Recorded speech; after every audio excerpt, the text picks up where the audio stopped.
আমি জঞ্জার আমি ঘূর্ণি আমি তত সম্মুখে যারা পাই যাই চূর্ণি।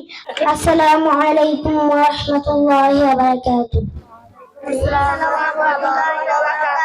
আমার নাম মোহাম্মদ আব্দুল মুত্তালিব। আমি নুরাল কুরআন মাদ্রাসার ৪র্থ শ্রেণীতে পড়ি। আমি একটি বিদ্রোহী কবিতা আবৃত্তি করব।